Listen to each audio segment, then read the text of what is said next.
Ready?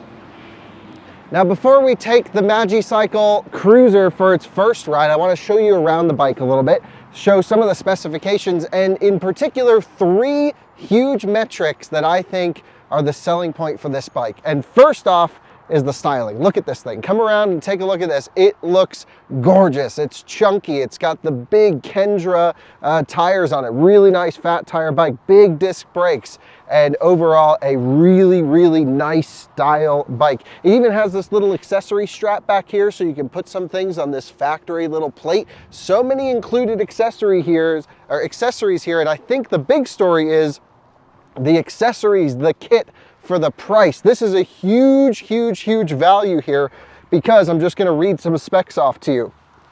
$1,800, $1,799 is the retail price for this bike. Right now, in February of 2022, you can go onto Magicycle's website and buy this for $1,589. This thing, well under $2,000, about $1,500 gives you a seriously powerful bike, and that's the third metric I want to get into.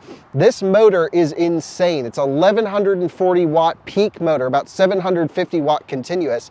The interesting thing though is, based off of my ride, we'll find out today in our real first ride video, is it really does give you a lot of the peak a lot of the time. So I'm going to walk you through some more specifications and then I'll give you my impressions on the bike.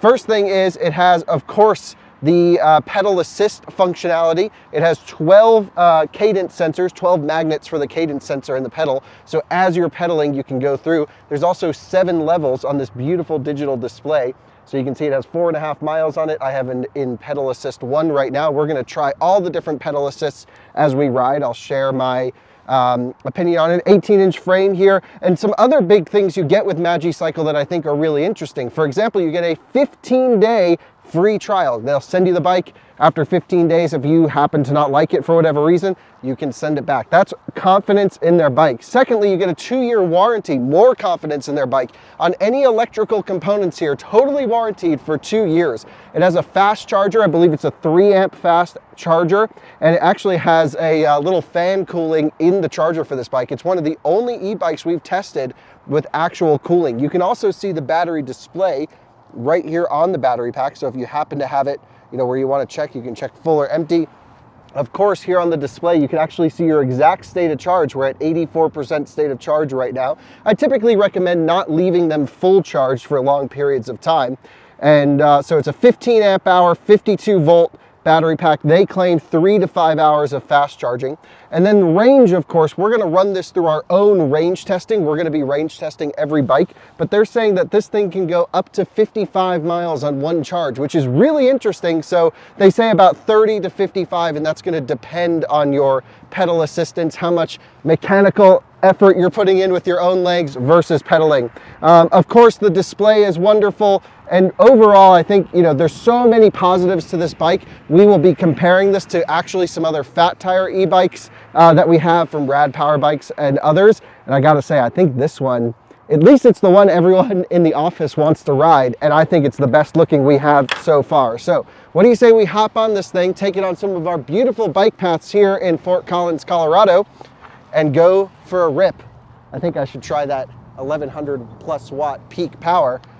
Oh wait, I should turn it on first, shouldn't I? So on we go. Beautiful color display booting up, and let's see, power's on. See ya. Woo!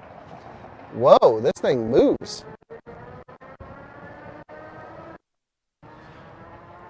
Look at this thing pulling me up a hill. Big acceleration. I'm not even pedaling and using those big disc brakes to stop. Holy smokes. We also have fully adjustable suspension on this side. Really, really like this bike. The frame fits me really well. It's comfortable.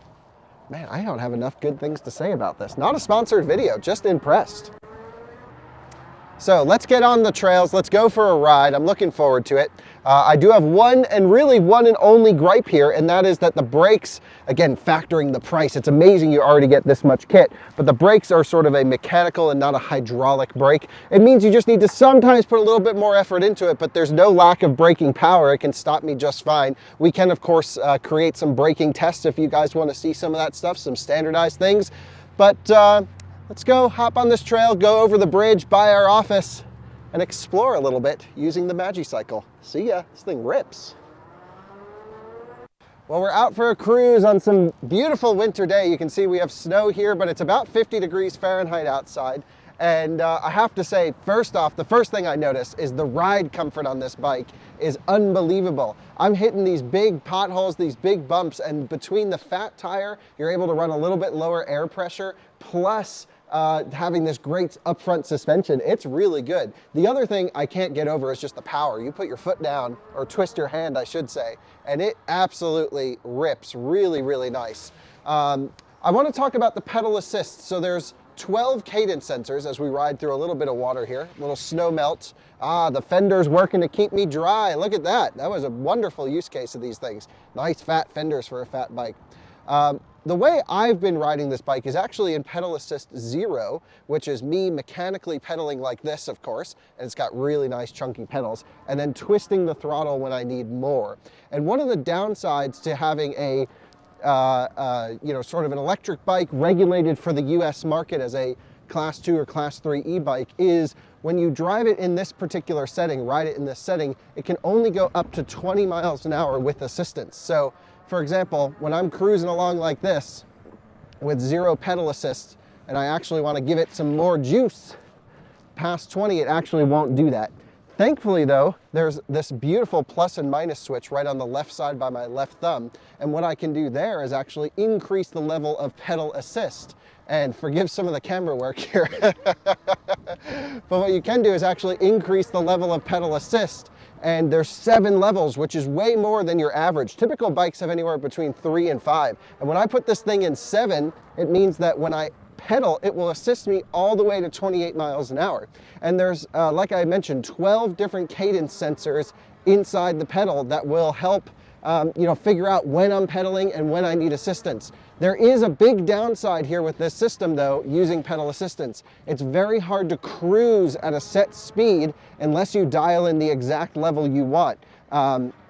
Because here, look, I'm barely putting any pressure, I'm just twisting, and it's going wide open throttle, 800 watts there actually, and it's just increasing me to the maximum of level 4 speed. And I wish it had not only a cadence sensor, but also a pressure sensor, so that I could just lock it in level 7, for example. Let's go to the left here. I could just lock it in level 7, and then as I pedal harder, it would give me more juice. So it's really not a big deal. A lot of e-bikes work like this. I think it's just something that you get used to when you ride them.